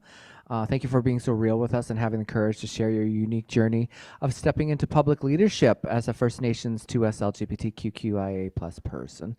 Your presentation collectively emphasizes a leadership model rooted in authenticity, cultural strength, and social transformation. And I also love the fact your family is so fabulous, and I've met them in different areas, and you're all connected. It's just so fabulous to see. But we want to thank you so much for being here. And I don't think it would, when we talk about the resurgence of the Two-Spirit people and also Indigiqueer people, and just making sure that, we have the invite to be part of this work and to push forward. I think it's so powerful. So I'm grateful for you, to call you friend, and also really collaborate with you in our city as well. Anytime you need me, just, send me a DM. Thank you so much. We're now going to enter our wellness break of the day. There's refreshments available outside here. We'll resume our programming at 11 a.m., so we will be back after that. But take a breather, go smudge your lungs, maybe give somebody a hug or a kiss or something like that. Okay, thank you so much. We'll see you real soon. Thanks, Kasalem.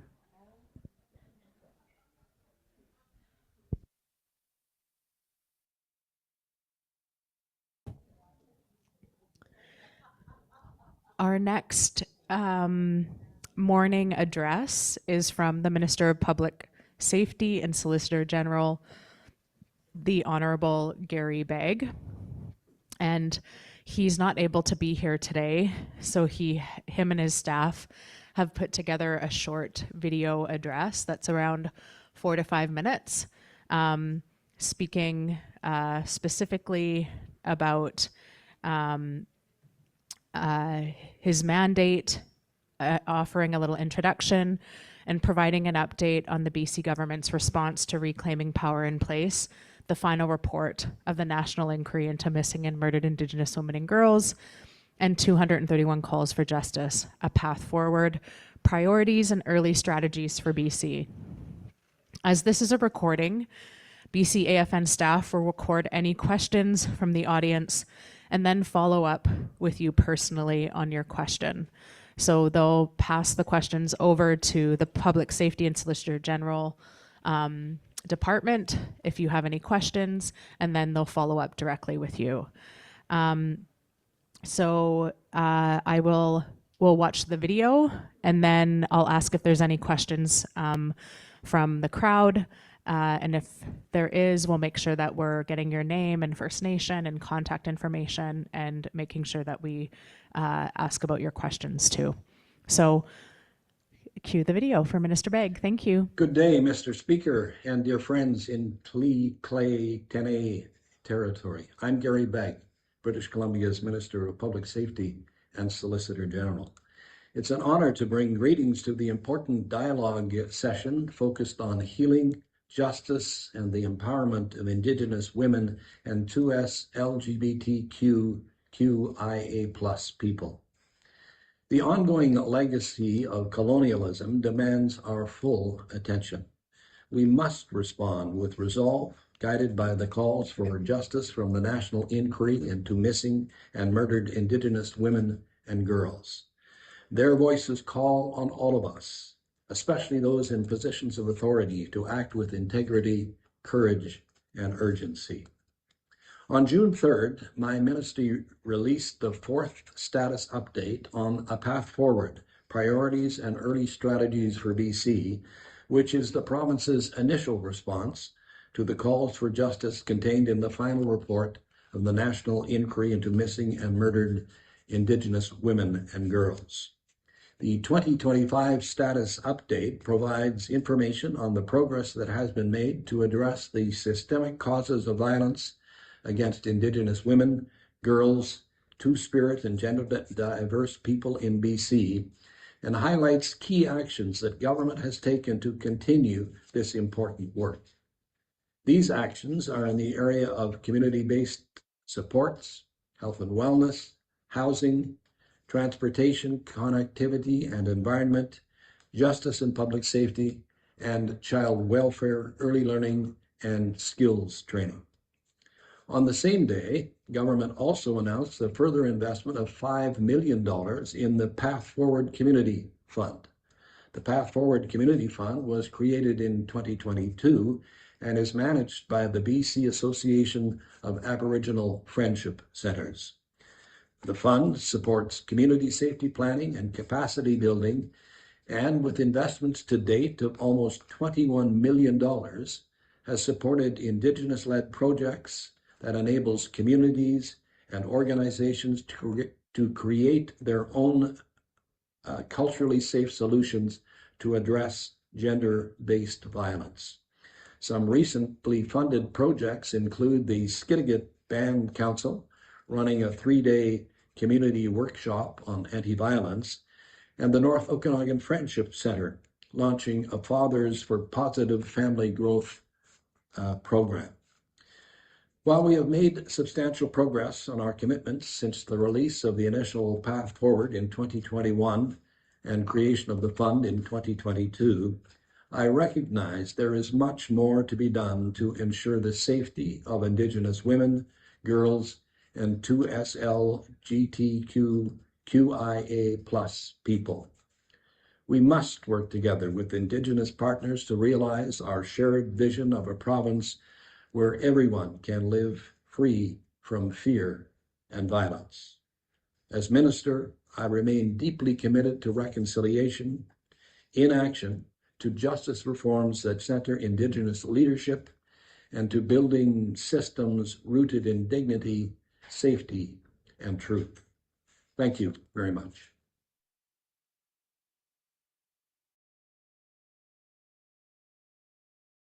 Egg and his team for you. And so that was an update on their response to the 231 calls to justice. There was a question that I got yesterday, actually, so for the BCAFN staff, from Brenda Wilson. I don't think she's here today, but she did ask about the $5 million that PSSG is investing in the friendship centers. I think he had talked about that. She had just asked for a little bit more detail around the parameters of that funding, and because she had heard that it's really just funding arts and crafts where they need to be funding safety and prevention and intervention and rehabilitation around violence. So that was one question that I said that I would pass forward. So if we could follow up with Brenda on that, that'd be great. Is there any other questions from the crowd about the response, or British Columbia's response to the 231 calls to justice and any of their investments that you'd like to pass forward?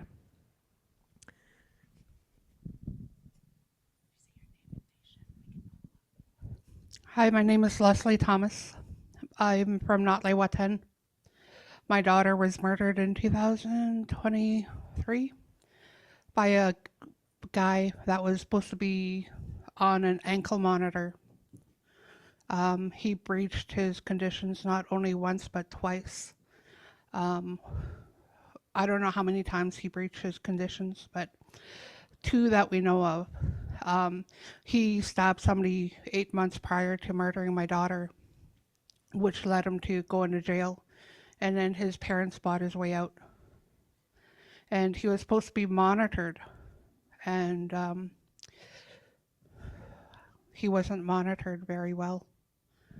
And so I have 2 granddaughters that were in the same room as the perpetrator was doing this to my daughter, that were 6 years old and 6 months old. So I would like to ask what there needs to be an overhaul on how people are monitored, how people are released. And I want to start changing our system pretty soon after we go to trial in September. My second question would be, because my daughter was murdered, MCFD got involved. So because my grandchildren are with MCFD, they can't access the public dental for programs that provincial dental programs and stuff like that. So because they're being put under the rug because I can't access these programs and I don't have the funds to keep paying regular dental visits, and that needs to be addressed. And my third one, because they're under MCFD care, and I can't access federally any programs to pertain to kids or anything. So that needs to be looked at too. I know that there is supposed to be a call to justice for MMIW women, that MCFD is not supposed to be involved, but they still haven't implemented it. So that would like to make aware of what's happening and then how this is affecting my little family. So that's it. Thanks.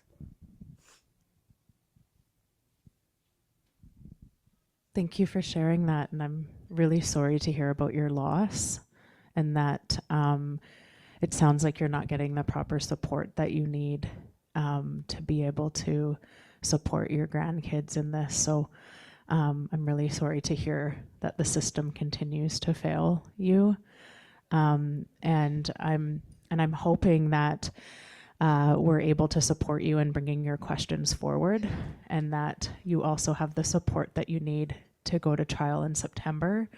And if you don't, come and see one of us, and we'll make sure to try and connect you into people who can do that, because it's really important that you have that support as you're moving forward in your journey. So thank you for sharing, and we'll be following up to make sure that we pass along your questions. Thanks. Any other questions that we can pass along?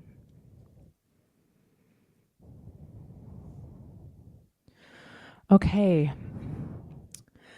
So that concludes that session with Minister Begg and the Public Safety and Solicitor General. What I will say is that I think it's really important that we continue to advocate strongly for the province to invest properly into advancing the 231 calls to justice.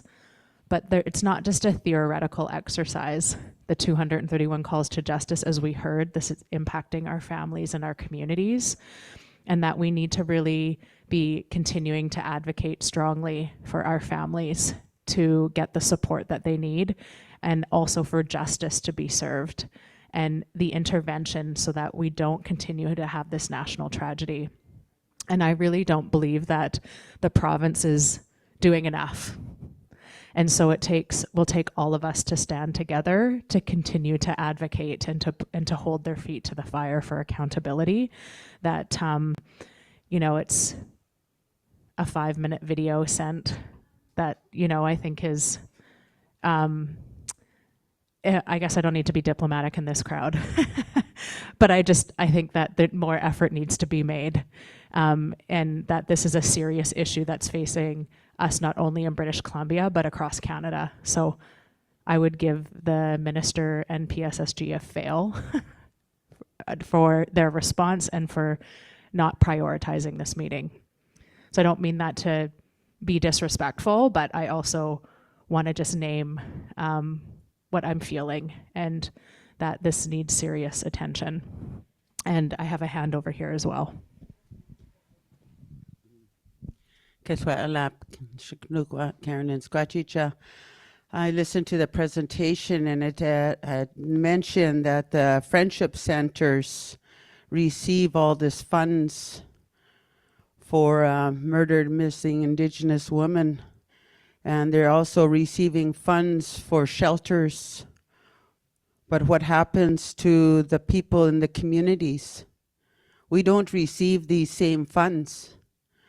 And it's our women, it's our children, and it's our men that are being affected by this.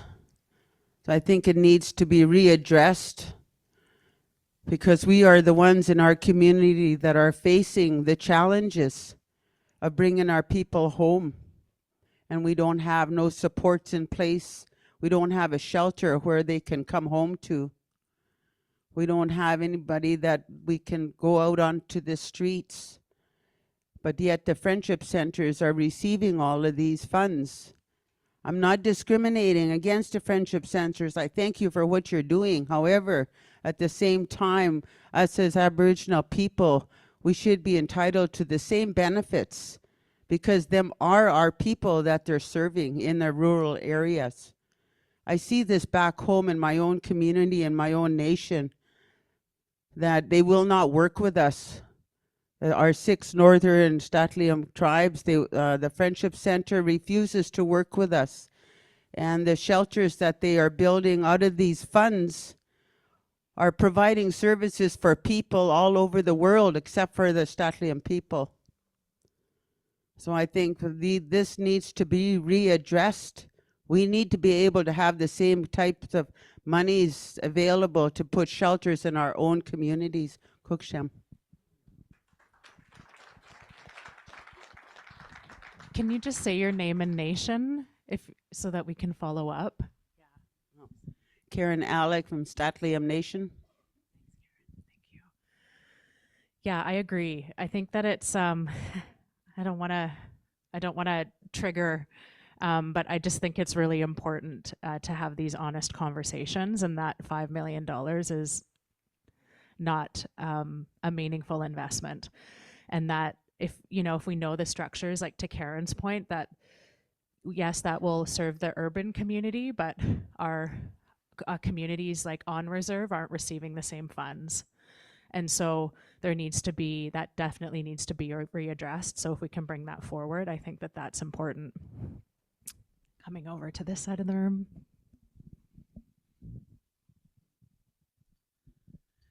Hi, thank you. My name is Emily McLeese. I am a non-Indigenous white settler from Prince George. I work at Carrier-Sakani Family Services in the Calls for Justice program as the Justice Policy Advocate.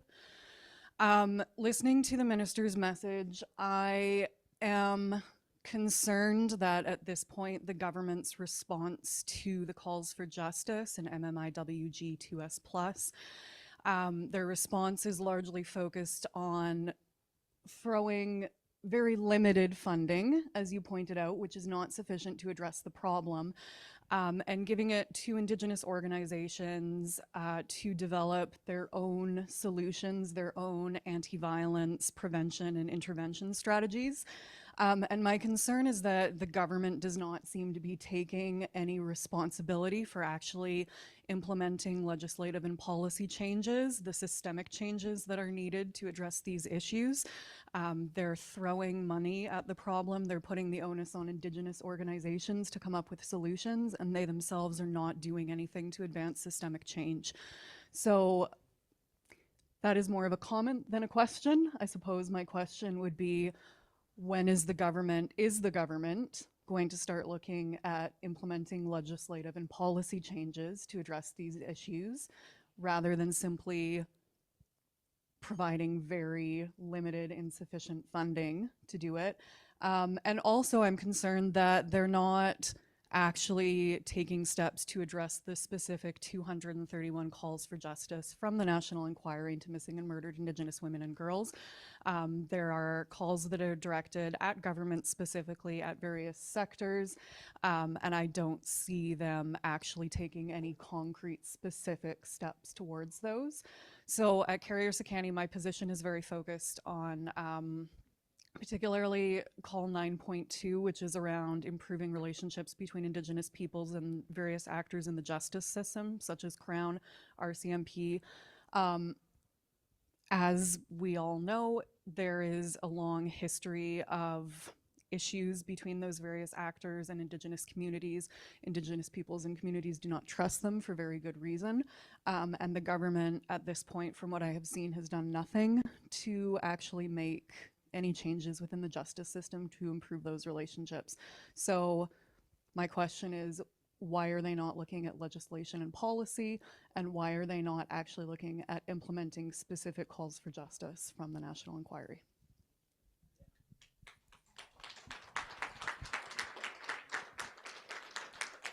Agreed. Thank you very much for that question. And I would be interested in hearing their response to that as well, as there's so much within the 231 calls to justice that, one small investment into, community-based or Indigenous-led programming through friendship centers is insufficient. Given all the reports that have come out prior to the national inquiry, all the advocacy efforts, all the national roundtables, all the marches, all the walks, that every 8 days there's still an Indigenous woman, girl, or two-spirit or gender diverse relative going missing or being murdered, that it's insufficient and it's not acceptable. And I really feel strongly that we need to continue to be united as communities, as families, to hold accountability with the government. So we've got one more.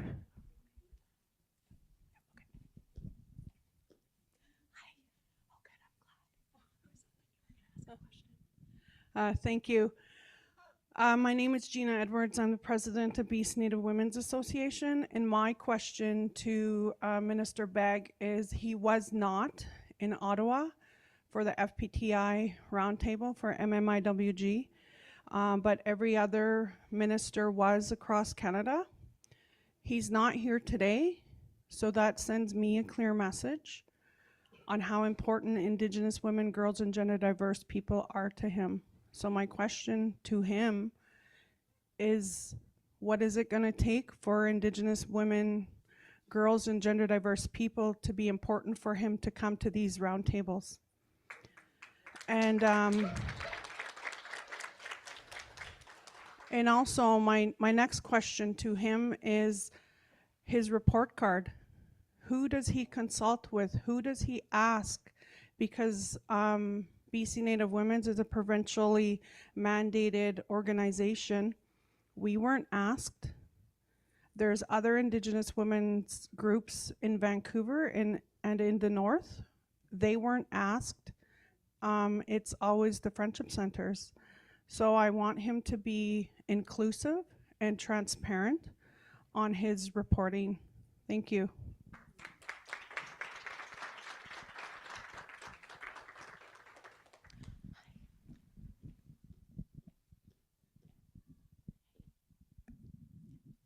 Hi, my name is Lorraine Nazell. My Wet'suwet'en name is Willow. I come from the Leksamasu clan of the Wet'suwet'en Nation.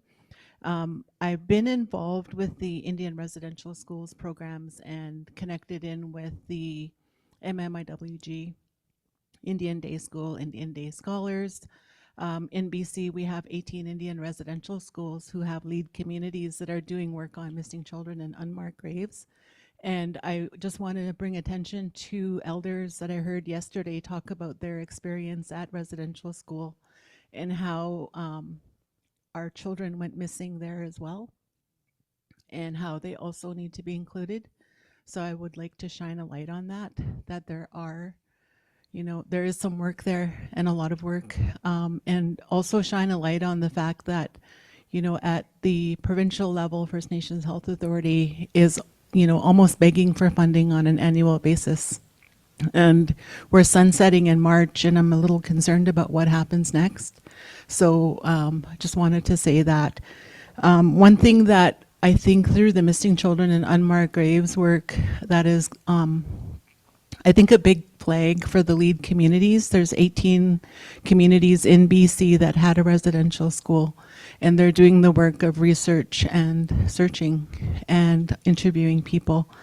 And what the biggest obstacle I think that they face is around denialism.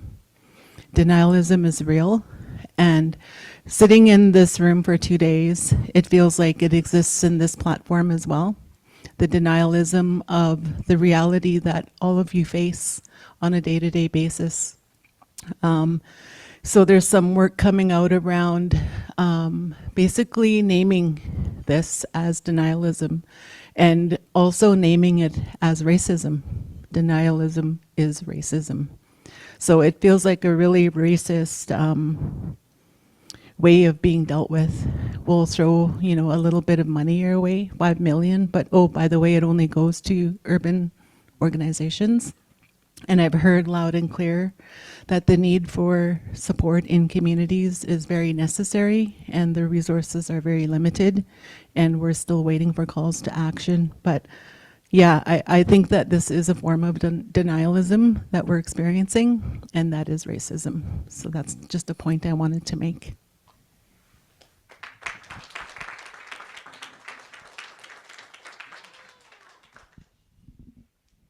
Okay, one last comment. Last but not least, Hadi Pandada Hunzu Sizuzi Jean Baptiste. My legal name is Jean Baptiste. My traditional name is Kahumai Ganadio Ganiskuyu, which means Eagle will spirit women. I belong to the Wet'suwet'en Nation and the Luxaliu clan. And the question that I have is really around the inclusion of two-spirit, 2SLGBTQQIA plus people within legislation, and not just being included because because everyone wants to be inclusive, but because there's actual issues facing our communities that are distinctive and deserve funding and respect and consideration.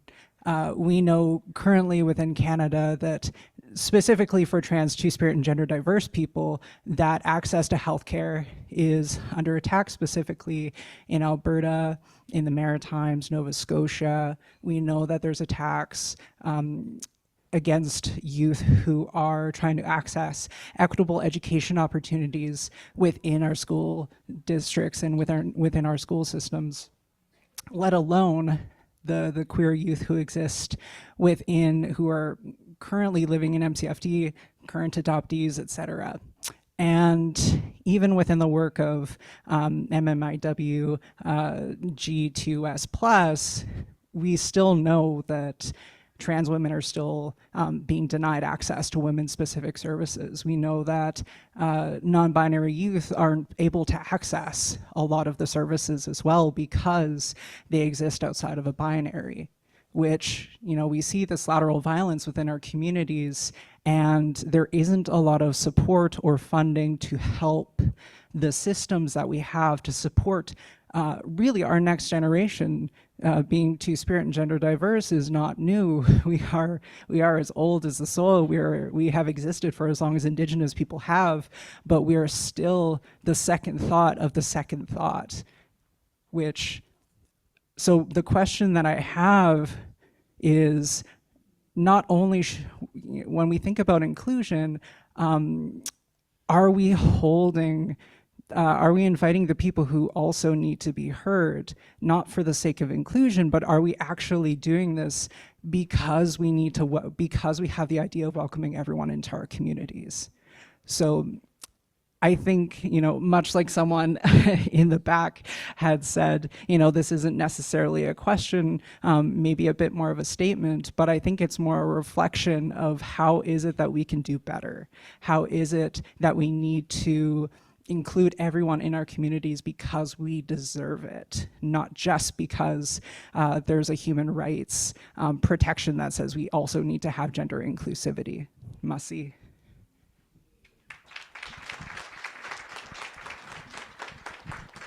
Yes, some really important points, and I was thinking about funding too, and I know when we do these gatherings, so many people come up to us and say, we want to help. We want to help our youth and create pathways for the support for them, but we don't know where to start. And also to think it's important to be able to create like opportunities for translation, like all of like the grants, those applications are like, they're not accessible. And so it's important to make sure the people that really need the funding, that they're able to navigate through that process so that they can request the funding with confidence. This is what we need for our community. And this is the path we need for training to learn how to be able to understand these grant applications. Because it's a bunch of people, it's a system to where the same people are getting these grants. And it's like, well, there's people reaching out, and I know there's a lot of valuable information that's going to come from these discussions that will hopefully expand that access. I know for myself, I don't have a non-academic, I don't have an academic background. I have a PhD in lived experience. and I navigate my life through through that experience, and I hold people accountable today to making it accessible to me to do the work that I need to do to show up for our community. And I'm fortunate to be able to work at an organization that has made a commitment to recognizing that lived experience is very important in the work of research as we understand what the needs are. And when I go into communities, when I talk with cookums and they say to me, I want to help, I don't know where to start. I want to be able to say to them, this is what we're doing. Our research is about making sure that we connect to listen to you on how we can make your lives and your family lives better. But I can't go to you with a bunch of jargon. You're not going to understand, or you're just going to chase me out. You know what I mean? So, I mean, these are the things I'm working towards, making sure that it's accessible, that the people who need the funding are receiving the funding. So thank you, everybody, for your comments and questions. Rochelle, has organized this gathering for us, who we acknowledged yesterday. Rochelle. Yay, Rochelle. She's taken your notes, and I know that Covered in flowers. I did just want to say that I know that Rochelle was working hard to get the minister here, or somebody from the ministry, without obviously without success. So it's not a reflection on BCAFN or Rochelle. I just want to say that she was trying different channels to get them here, but to Gina's point, that it sounds like it's a pattern. And so I just want to acknowledge that there was many efforts to try and get somebody in the room without success. So just thank everybody. We'll be in touch and follow up on that, and then I'll hand it over to Jaylene for the next section. Yes, and the next session we're going back to the roundtables, which was so awesome yesterday. So the same as yesterday, the roundtables will provide a space for everyone to network and share with each other about the various topics. At most tables, you can expect to share and hear about the challenges, experiences, expectations, priorities, and vision related to each roundtable topic. The roundtables workshops will be facilitated in person only, so this is where our online members will I guess log off.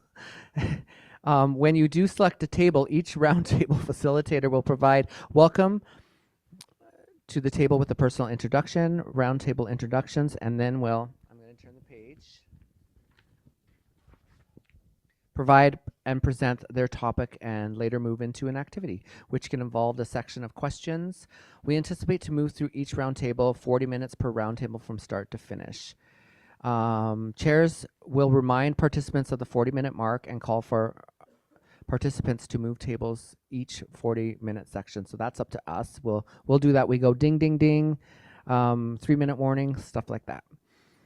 We will also float through the tables to be available for if anybody has any questions or anything that you need, to make sure that you realize that this, sometimes if you don't know what question to ask, just connect with us and we'll help guide that moment.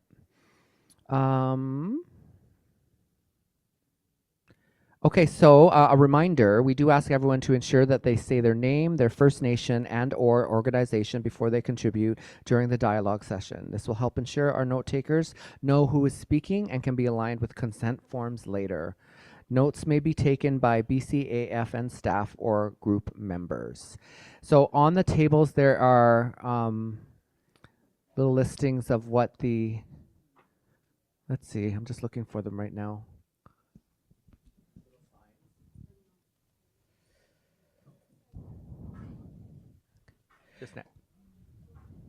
The signs will be coming out shortly, momentarily. So what we're going to do is you'll be able to, once we get the signs, you can pick, we'll read out what the topics are, and then you can choose which one is most applicable to you at the moment.